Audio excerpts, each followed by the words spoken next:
Higanteng halimaw sa islang naninirahan! Paano ba natin matatagalan to? Ang haba pa ng bakasyon pero wala naman tayo magawa. Hindi tayo makaalis. Ang sigip-sigip sa tren. Oo nga, traffic pa. Wala pa tayong mapuntahan.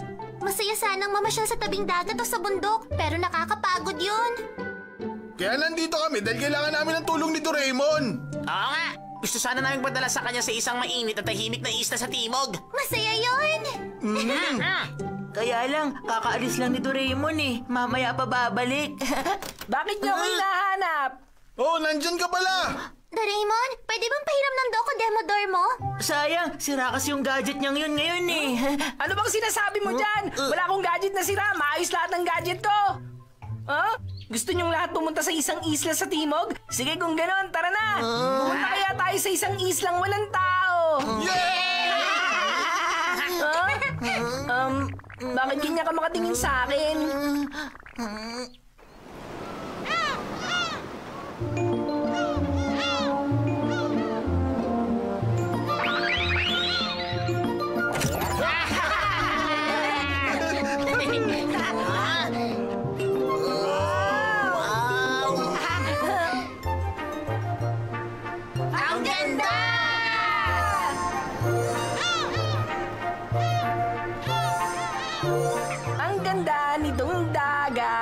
Tapos sa pambista camera. Sige, mag-post na kayo.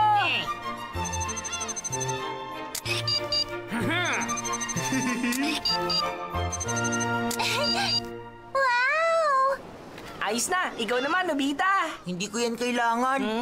Ang problema, Nobita, hindi ka ba magbibihis? Oh, hindi naman. Hindi ka ba lalangoy? Mamaya lulong. Oo nga pala. Hindi marunong lumangoy si Nobita, di ba? Pasensya na, pinilit ka pa namin sumama. Naku, pasensya na. Hindi ka ba marunong lumangoy, Nobita? Hindi ka pala marunong lumangoy? Ayos lang naman yun. Mag-enjoy na lang kayo sa paglangoy. Kaya nyo na yan.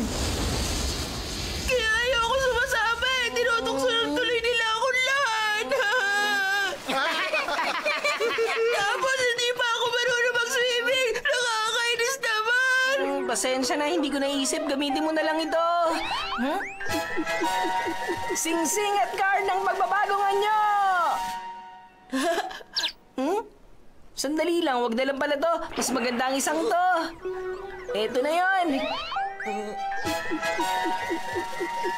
Spartan Coach! Makakalangoy na ba ako dahil dyan? Oh, makakalangoy ka na dahil dyan. Sige na, magsuot ka na ng trunks. Tumayo ka dyan. Tapos isuot mo ang sinturon sa bewang mo. Tapos Kailangan mo magsanay lumangoy. Sana na tayo mamaya!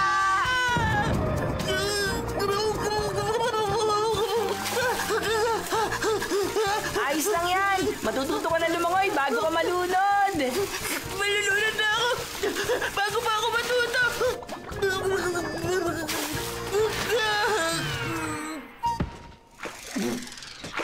Ayos lang yan. Pag nalulunod ka na, iahon ka niya sa tubig at aalisin ang tubig sa'yo.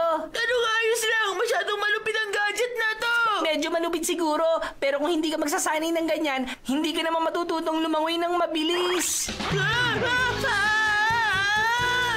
Kaya mo yan! Kaya mo yan.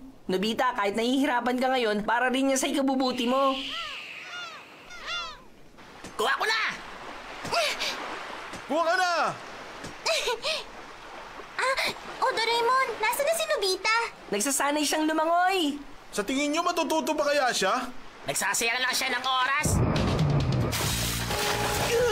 Ayoko na. Hindi ko matanggal ang sinturon.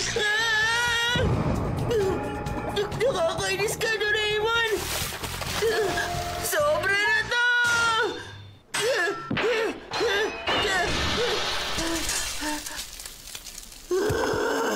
Ay, salamat. Natapos din.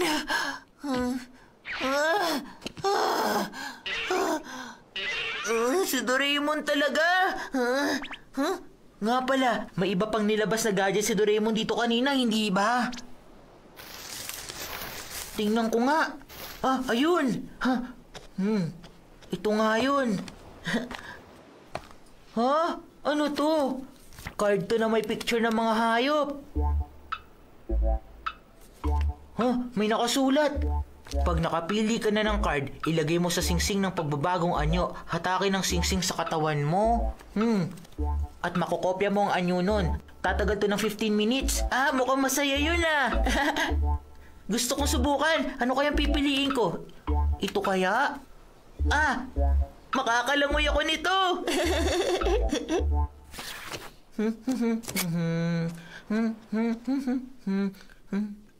Medyo kinakabahan ako sa gagawin ko. Siguro kalahati lang munang babaguhin ko. Wow, ang galing! Naging merman na ako! Siguradong magaling na ako lumangoy nito. Humanda sila sa akin.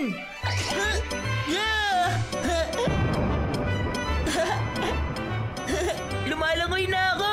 Lumalangoy na ako!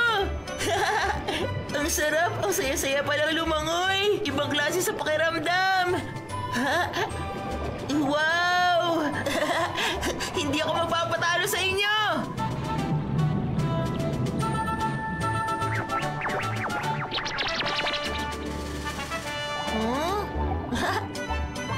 Uy, Dolphin!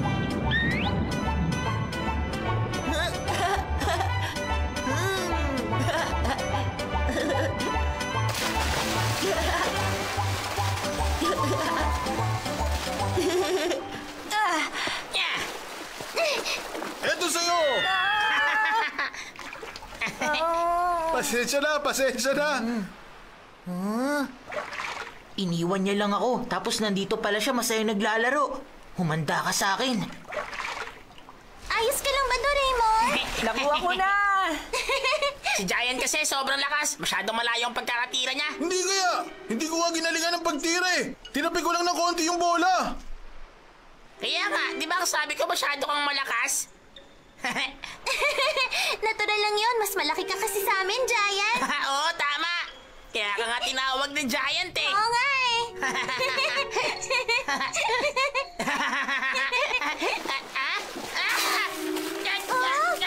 Anong ginagawa mo dyan?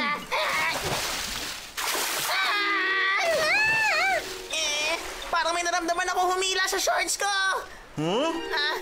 Ano? Ano kaya yun? Hindi ko alam pero may kung ano dyan. Baka naman yung alon lang yun. Nakita nyo? Nakita nyo na? Ha? Ako to! Nobita! Natuto ko na bang lumangoy? Yang Nobitang yan, nasan siya? Habulin niyo ako kung kaya niyo! Manda ka sa akin! Hoy! Habulin niyo ako! Ang bilis niya. Ang galing! Naging mabilis na siyang lumangoy sa maikling panahon lang. Pero parang imposibleng mangyari yun. Bumalik ka rito! Bumalik ka rito! O ano? Ano kayo ngayon? Hindi niyo ako mahabol ano? Pinagtatawanan niyo pa ako, ang babaga niyo lang palang lumangoy. Tingnan niyo nga kung gaano ako kabilis lumangoy. Hindi niyo ako mahuhuli kahit ano pang gawin niyo. Huh? Huh? Huh? Naku po, lumipas na pala ang 15 minutes! Saklolo! Tulungan niyo ako! Ayos ka lang ba? Kita nyo na? Hindi pa rin siya marunong lumangoy.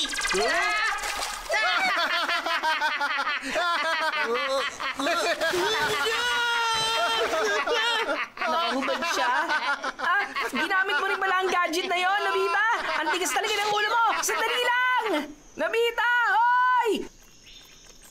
Hindi ka matututo lumangoy kung aasa ka lang sa gadget na yan! Ibalik mo sa akin ang gadget na yan! Hoy! Nasaan ka na ba? Hindi ko to babalik sa'yo. Gaganti ako sa kanila dahil pinagtawanan nila ako nung hindi ako marunong lumangoy. Nahuli rin kita!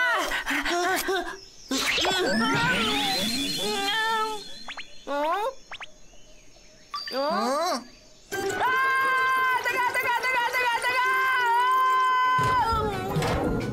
Aray ko. Ngayon, turuan na natin ng leksyon sina Giant at Suneo.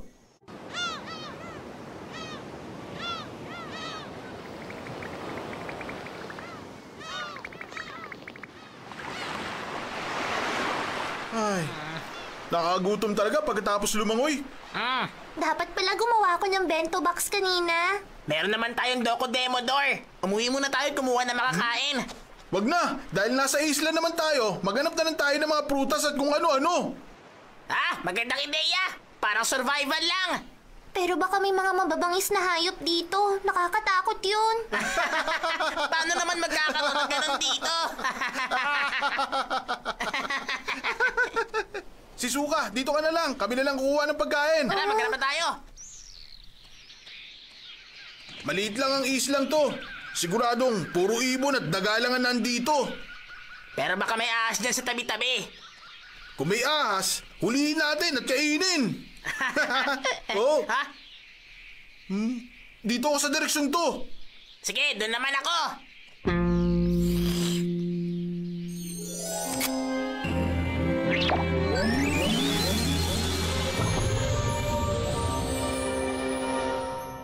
Mga prutas, nasan kayo mga prutas? Ha? Bakit may ganito dito? Ay.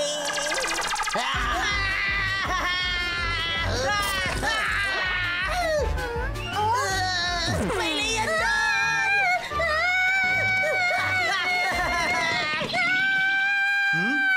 Teka, sigaw ba yung narinig kong yun? Nasa isip ko lang. Ano kayang gagawin ni Lobita pag nakakita siya ng bulate?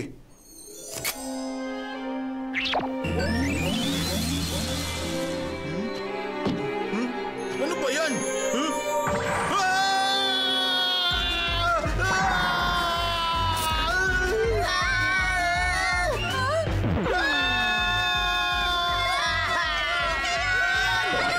Gusto ko nang umalis sa islang ito. Uuwi na tayo. Tama na! Oo Uwi nga, na tayo! nakakatakot dito. Pwede ba magsabi na naman ng salawan? Sadya!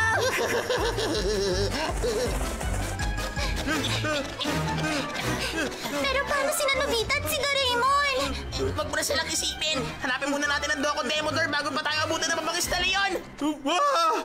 Ah! Ano? Wala na dyan ang Docodemodor! Naku po. Natatandaan ko nandun lang yung sa may bangin. Saan na yun napunta? Hindi kaya tinangayon ng hangin at nahulog sa dagat. Hindi na tayo makakauwi niyan.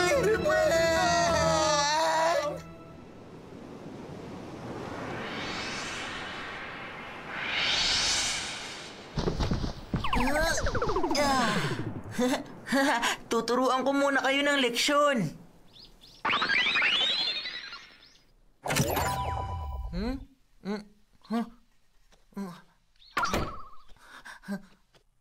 Kaya umakyat si Dr. Yi sa bintana papunta ng garahe. Mama, pahingi ng merienda. May saging dyan sa kusina.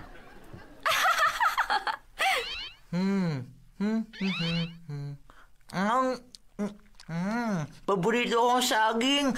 Ang sarap.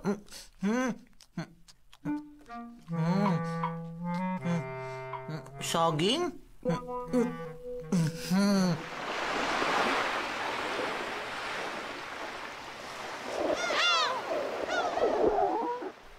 Gutom na ako.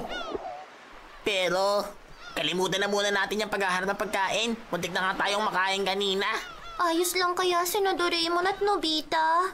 Kaya nga, nasa na ba sila? Sa sila nagpunta? Ano sa tingin nyo? Nakain na kaya sila ng higanting ahas?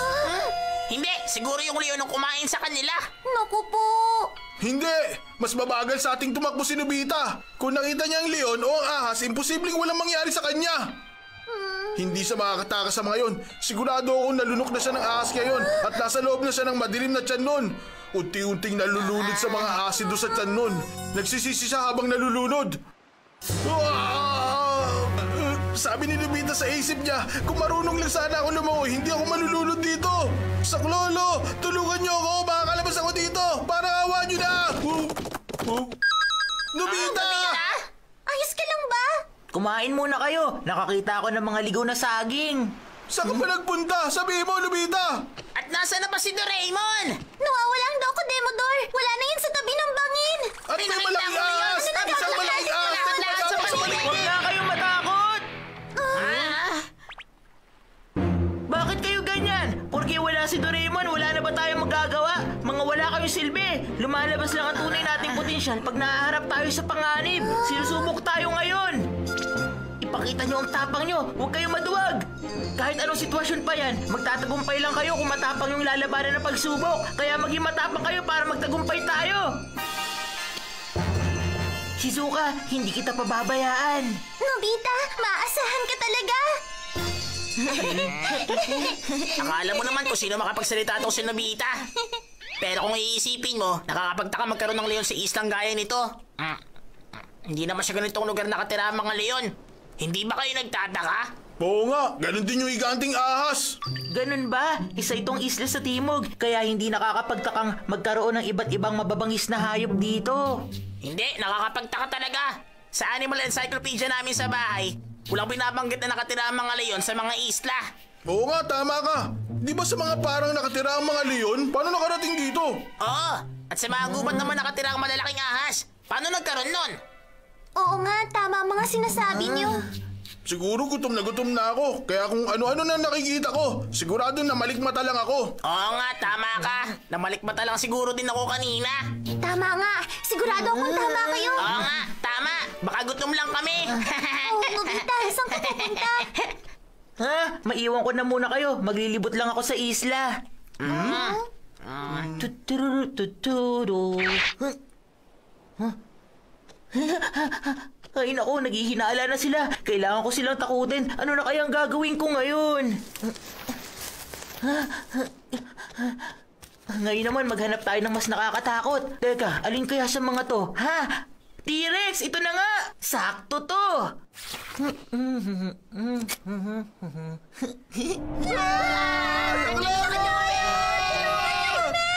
Ililigtas ko kayong lahat!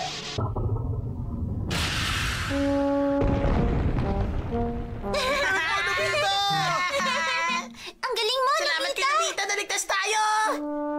Salamat, Nobita!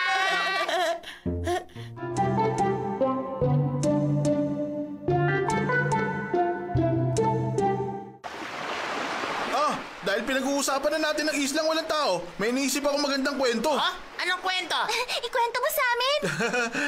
Alam nyo, nung unang panahon, nung may mga pirata pa sa dagat, may naglalayag sa 7 dagat na isang grupo ng mga kinatatakutang pirata. Kaya sila kinatatakutan dahil sa kasamaan nila. Nabubuhay na sila para maghanap at kumuha ng kayamanan. Para walang ibang makakita, tinago ng mga pirata lahat ng mga nahanap nilang kayamanan sa isang islang walang tao. Pero traidor ang isa sa kanila at nagplano ito para mapasakamay niya lahat ng kayamanan. Isang gabi, pinatay niya ang lahat ng mga kasama niya. Sandali, iyan bang kwento mo ay isang... Nakakatakot na kwento. Tama kayo. Ang susunod ay ang pagtaas ng tubig. Doraemon! Hoy! Hay, wala siya dito. Nakakapagtaka naman. Nasaan kaya si Doraemon? May iba kaya siyang pinuntahan? Ha?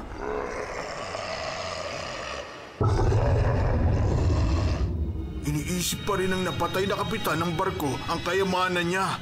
Kaya hindi matahimik ang kaluluwa niya na nagmumulto sa isla. At tinawag niya ang mga tauhan niya sa gubat at pinatay silang lahat, isa-isa. Wala siyang tinira sa kanila. Ha? Alam ko na. Ikaw si Doraemon, di ba? Ginamit mo ang singsing ng pagbabagong anyo. Ikaw talaga, tinakot mo pa ako. At pumunta sa isla ang mga taong nakarinig na doon nakatago ang kayamanan. Pero kahit isa sa kanila, wala nang nakaalis ng buhay sa islang yon. Hindi na sila ulit nakita kahit kailan. Tuluyan na silang naglaho. May ipapakiusap ako sa'yo, Doraemon. Tara na, pumunta ka ron at labanan mo ako sa harapan nilang lahat. Pagkatapos... Nobita! May mabagis na Zoro! Sabi nila, ang islang walang tao na yon ay itong mismong islang ito. Doraemon? Ang ibig sabihin, ito ay... Hindi ako nagsisinungaling sa inyo. Bakit hindi niyo pakinggan ang paligid niyo? Ito ay... Ngayon mismo, sa gitna ng gubat, Totoo ba yan? maririnig niyo ang hiyaw ng mga piratang nagturusa.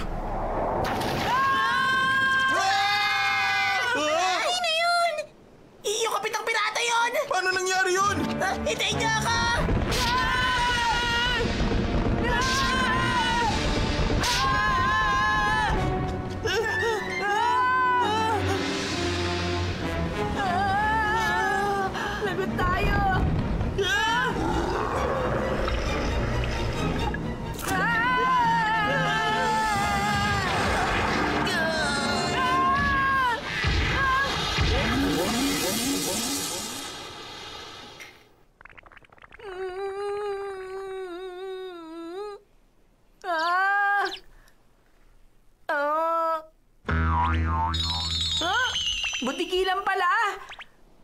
Alam ko na. Siguro, napunta yun sa singsing at cards ng pagbabagong anyo. Hoy! Anong problema dyan? Ha?